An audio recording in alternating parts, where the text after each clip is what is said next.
It's a real pleasure to be here, and I want to thank John for the invitation.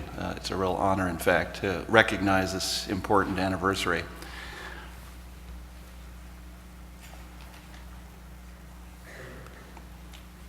So, where do I point? Here we go. And I want to start by acknowledging actually the research support we've received actually from Department of Homeland Security, Science and Technology, University Programs, Human Factors at DHS, and also the National Institute of Justice. A lot of the work I'm going to be talking about this morning was underwritten by one or all of these organizations.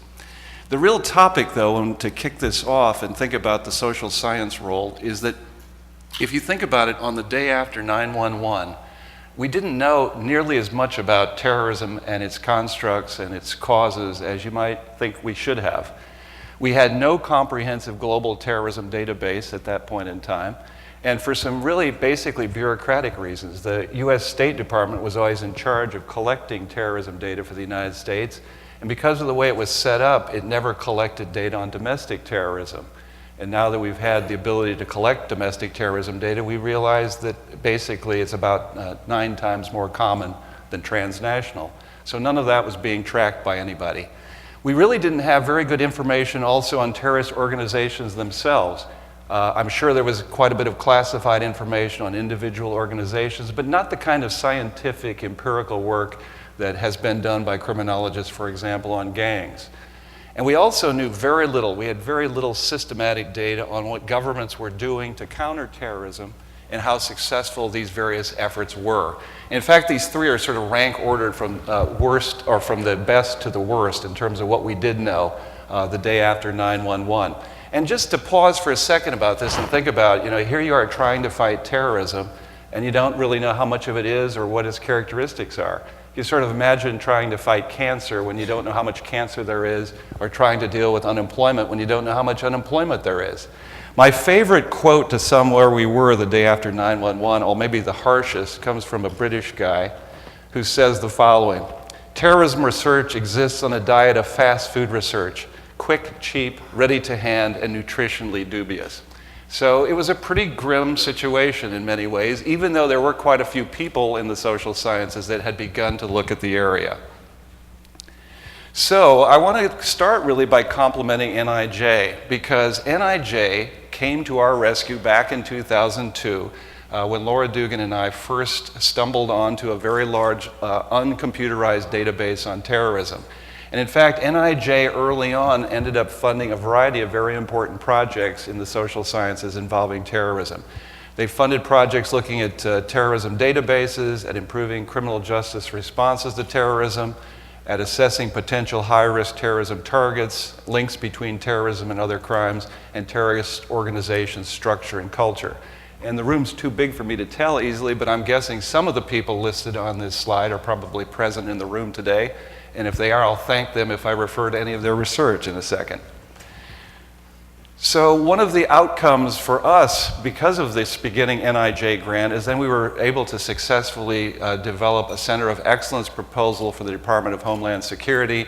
And in 2004, we were able to start a center that was specifically studying the social and behavioral science understanding of terrorism, which is abbreviated as the START Center, which I've been directing ever since. The START Center basically looks at the life cycle of terrorism. So we look at how individuals join terrorist groups from a psychological standpoint, from a sociological standpoint. We look at group creation.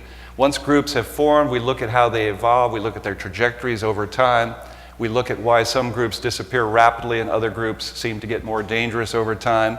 And we also look at, if there is a terrorist strike, what's the best way for government to get back on its feet as rapidly as possible, to communicate risk to the public and have the public believe that communication, and so on. So what I would like to do with the few minutes I've got this morning is talk about those three areas where we were not in very good shape the day after 9/11, and give you some examples of how far we have come in the last 10 years. And I'll start with building a global terrorism database. The approach that we took, that my colleague Laura Dugan and now probably hundreds of students have been working on this in the past 10 years, is to have built a unclassified database on all terrorist events around the planet going back to 1970. It uses, in the old days, we used to use newspapers, we used to use hard copies, we used to use news services. Increasingly, we use the internet to keep this thing up to date. In about a week, actually, we're going to be releasing the most recent version of it. It's actually online. You can sort it, you can look for specific examples, and so on. And this is providing a wealth of social science information about terrorism, including being able to track rates over time. When we were first able to produce the table in front of you, for example, the solid blue line tracks terrorism going back to 1970. We found that actually, contrary to what a lot of people might have been thinking in 9/11, terrorism actually peaked in the late 1980s, early 1990s. With the collapse of the Soviet Union, terrorist attacks around the world declined rapidly, partly because many of the groups using terrorism at that point had Marxist, Leninist type objectives. And then it was actually at a pretty low point right before 9/11, and now has gone back up pretty dramatically in the last few years. We're getting ready to add the last 2 years' data, which is going to push these lines much further. In the old days, people used to talk about terrorists wanting a lot of people watching, not a lot of people dead. You can see the dashed line under the solid line is fatalities relating to terrorism. And you can see those lines are pretty far apart during much of the 1980s and 1990s. They're much closer together now. So in other words, we're seeing fewer attacks but more casualties. So that some people say terrorists not only want a lot of people watching these days, but a lot of people dead. We can also do much more specific examples now of of what the terrorist threat really looks like. And I just brought one case that was published in Criminology and Public Policy last year. I worked on with Su-Ming Yang and Martha Crenshaw. What we're showing here is 53 foreign terrorist organizations that were developed by the US State Department as posing the most serious threats to the United States. So we looked at just what these 53 groups were doing, where they were attacking, and so on. On the left side of the chart, you see attacks by these 53 groups on US targets. These are not attacks just on the US homeland, but they're on US targets anywhere in the world. So it could be US embassies, businesses, and so on.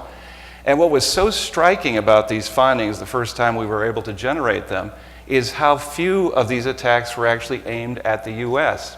So essentially what you've got is groups in Pakistan, for example, that are predominantly attacking Pakistani targets and predominantly killing Pakistani citizens in a ratio of something like 10 to 1. And we found this quite amazing, actually, that even groups, and these are not a random sample of terrorist groups, but groups that specifically are interested in doing the US harm, nevertheless, most of the time, they attack close to home and they attack local targets.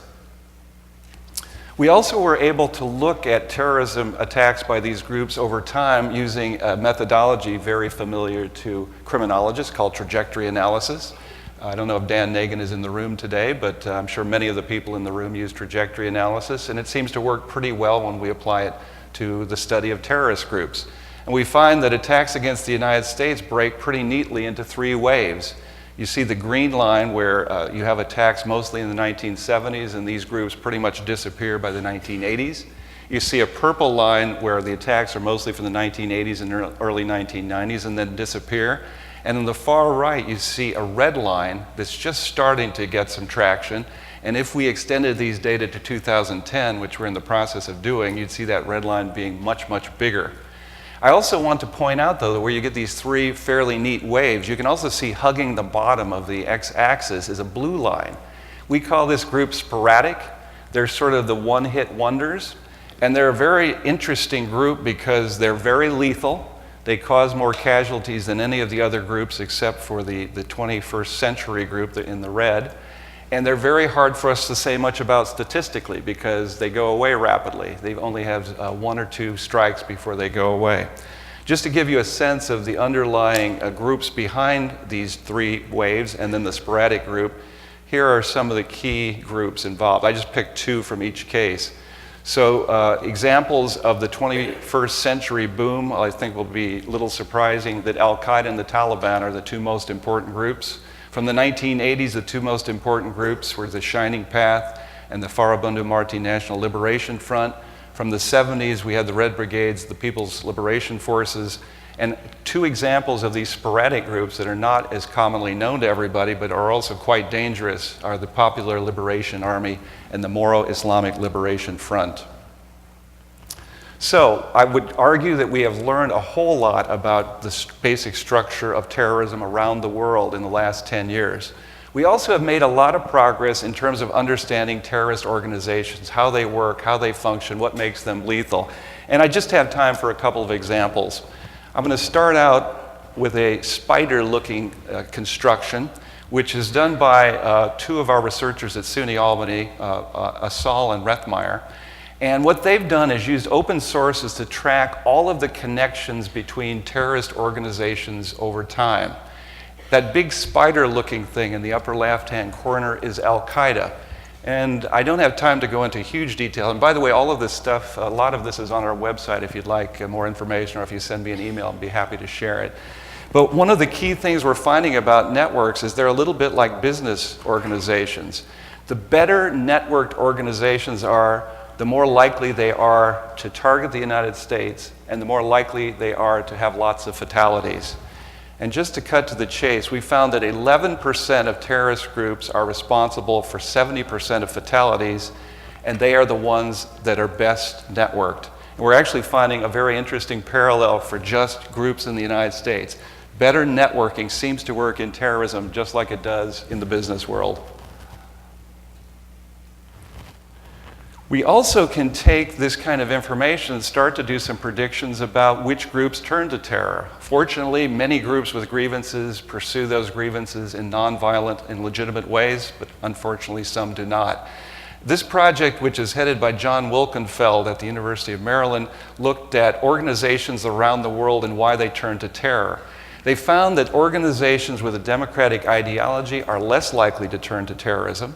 They also found the four variables that are listed on your screen are important in terms of predicting whether a group will turn to violence.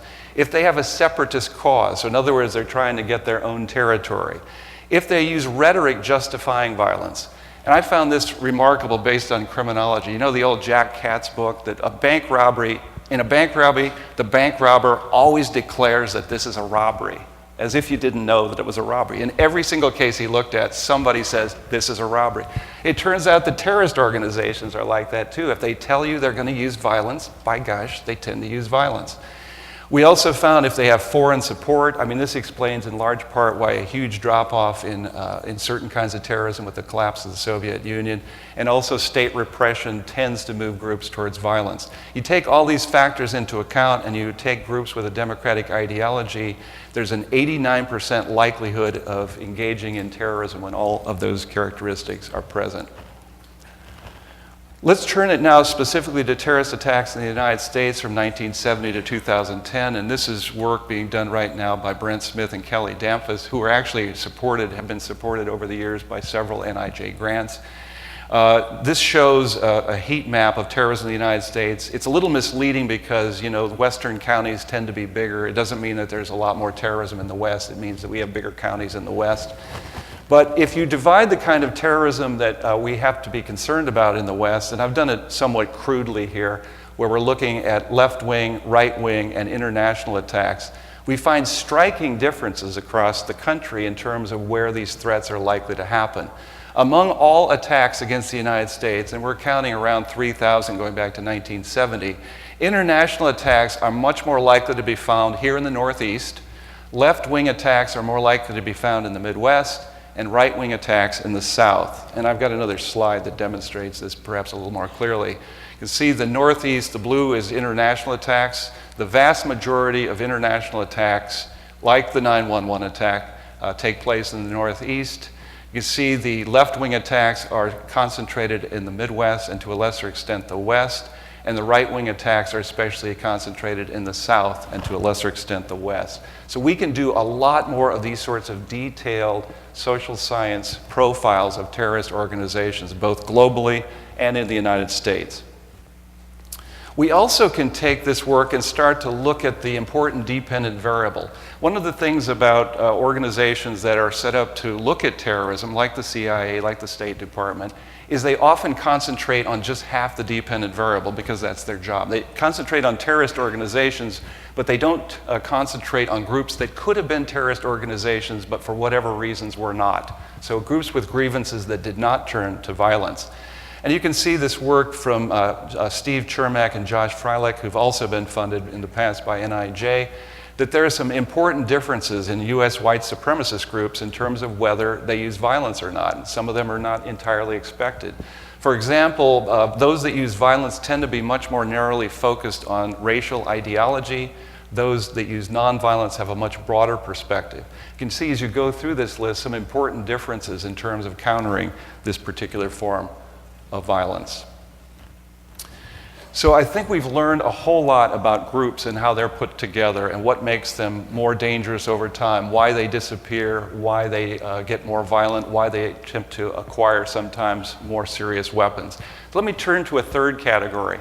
Of the three, we probably know the least about government's actions to counter terrorism and how successful those actions are. Governments are, of course, notoriously close-lipped about wanting to share these sorts of secrets. There's certainly no uniform crime report for these sorts of actions. But we've done now lots of projects that look at these issues to try to figure out, after the government tries a particular kind of policy, does it improve things? Does it make things worse? Or does it have no effect? And a lot of the work we're doing in this area is based on the fact that we now have time series data. And I just brought one example. This is work that was published in the journal Criminology with Laura Dugan and Raven Court 2 years ago. And I think it's typical of the kind of work we're doing in this area. We took all of the terrorist attacks of the IRA in Northern Ireland and elsewhere, mapped them over time, starting with the British occupation in 1969 and ending with a major ceasefire after 2003. And then we looked at all of the main things the British tried to do to counteract these violent episodes. And then we tried to control for lots of other kinds of explanations. Were there economic changes? Were there changes in crime? Was the IRA just responding to attacks by the loyalists in a kind of a tit-for-tat motion? So we had, probably 20 other kinds of control variables in a multivariate model. And here's what popped out. We found that of these 6 major things tried by the Brits to stop terrorism in Northern Ireland, the things on the right-hand side actually made things worse, usually significantly worse. The things on the left-hand side made them better. So out of these 6, we could only find one thing where we were able to demonstrate that actual terrorism, controlling for a lot of other explanations, declined over time. So we can do these sorts of things, these sorts of analyses, using time series data now for any kind of situation the government tries, basically. Of course, subject to all of the usual kinds of statistical limitations. This is terrorist attacks against the U.S. homeland specifically from 1970 to 2008. Usually when I show people these stats, they're a little surprised because you can see there's been a big decline. We had a lot of action in the 1970s, basically. We had all sorts of action relating to racial disturbances within the United States. We had Puerto Rican separatists during that period, lots of terrorist attacks during that period, and the line goes pretty strongly down. And it's interesting to contrast this with another project that was just released by another person who's been funded by NIJ in the past, Kevin Strom. This shows foiled and executed attacks against the United States, terrorism attacks for the last 10 years. And you see the green bars are foiled attacks.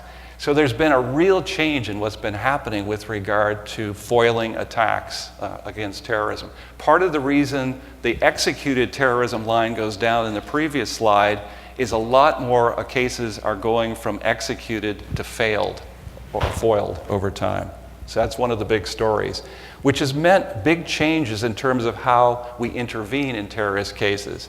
This is work being done by Brent Smith and Kelly Damphus. They looked at changes before and after 9/11 in terms of how the FBI is actually prosecuting cases. And the quick message is they become far more proactive over time. And I'll just give a couple examples. Before 9/11, 29% of all indictments for terrorism by the FBI involved preventative acts. Now it's up to 60%. And just skipping down, another really big change over time. The FBI used to use confidential informants 23% of the time, and undercover agents 37% of the time, or excuse me, 73% of the time confidential informants and 37% undercover agents. After 9/11, these numbers have dropped dramatically to 20% and 4% respectively. There isn't time now to get these sort of informants planted. They're springing the traps much sooner, and the whole strategy is much more proactive than it was in the past. We can also drill down and give law enforcement some much more specific information about terrorism in the United States and our responses to it. This slide's also from work done by Brent Smith and his colleagues, and it compares the preparatory behavior done by terrorist organizations over time. By the way, this was funded by NIJ as well. And Smith and his colleagues have found major difference in terms of preparation time. You can see the international groups take the longest to prepare. So with international groups, if they're just in the preparatory phase, you've got quite a bit of time to act. Right-wing groups also take a fair amount of time to prepare. There's quite a bit of time before while the preparations are going on before they actually strike. On the other hand, environmental and left-wing groups strike much more rapidly. A lot of times for these groups, the entire horizon is a single day. So from the time there's an idea to do it, the preparation, the planning, and the strike all happen very rapidly. So you get some very important differences from a law enforcement standpoint across these different types of groups. So I'm running out of time. I wanted to try to make the point that I think we are in much better shape 10 years later in terms of understanding the sort of social and behavioral science of terrorism. When I started running this center, I guess now 6 or 7 years ago, I was hoping I would put myself out of business. And now I'm actually less likely to think that, and here's why, and I want to just conclude with this in terms of the future of terrorism. What I'm showing you right now is a chart that gives the percentage of the US population living in urban areas going all the way back to 1800. And it won't surprise probably many people in the room, but what it shows is in 1800, about 7% of Americans lived in urban areas. Today, it's somewhere over 80% and continues to inch up. What are the implications of that for terrorism? Well, let me just give you one. In 1850, the Soho neighborhood in London was the most densely populated place on the planet. I mean, this was a time when cities were still, in a sense, experimental. We weren't sure that they were a good idea yet. Well, at that point in time, in 1850, Soho had a population of about 400 persons per acre. When 9/11 occurred, the two trade centers sit roughly on an acre of land, and when they're occupied, there are about 50,000 people in those two buildings. So even if there had been suicide bombers in the 1850s, it would have been incredibly difficult to do the kind of destructive attacks that were now possible in 2001. And in fact, a lot of terrorism is directly related to city attacks. You can see New York City alone has about 20% of all the attacks in our database. This is actually somewhat less concentrated than places like Paris, London, etc. Terrorism is possible in part, or at least the incredible destructiveness is possible because we have chosen to live in highly packed urban areas, and it's hard to see a completely successful defense for that particular point. So I'll end with a quote from Steve Johnson, who wrote this great book I'd recommend to you called The Ghost Map, who says, "Terrorists are probably destined to be a part of human civilization for as long as there are political or religious ideologies that encourage people to blow themselves up in crowded places." And we seem to have no lack in that area. So we have a very ambitious website. If you get a chance, please visit. You'll find the articles I've been referencing very, very rapidly, as well as hundreds of others are available on the website. And I will leave it at that. Thank you very much.